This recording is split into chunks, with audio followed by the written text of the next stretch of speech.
আমাদেরকে রাস্তায় বসে পথ অবরোধ করতে হচ্ছে। এই রাস্তার অবস্থা আমরা বিগত 2 বছর ধরে একই রকম দেখে আসছি। কারোর কোনো হেলদোল নেই, কারণ এখানে তারা সবাই তো ঠান্ডা ঘরে বসে সেই ঘরের আনন্দ উপভোগ করছে।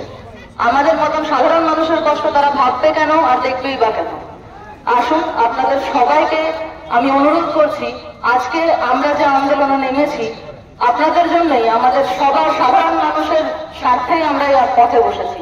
আমাদের সাথে আমাদের এমএলএ সাহেব ডক্টর অজয় পোদ্দার মহাশয় উপস্থিত আছেন। আপনারা সবাই আমাদের সাথে যোগদান করুন এবং আমাদের এই আন্দোলনকে সাফল্যমণ্ডিত করুন। আজকে আর বেশি আমরা আপনাদের সময় নিচ্ছি না, এরপর আমি ডাক্তারবাবুকে কিছু বলার জন্য অনুরোধ করছি। भारत माता की जय, भारत माता की जय, भारत माता की जय। তিনি এই মুহূর্তে যে রাজ্য সড়ক, সেই রাজ্য সড়কে তিনি কিন্তু বসে বিক্ষোভ দেখাচ্ছেন। আপনি রাজ্য সড়কে বসে আছেন, বিক্ষোভ দেখাচ্ছেন কেন? আপনি তো নিজেই দেখতে পাচ্ছেন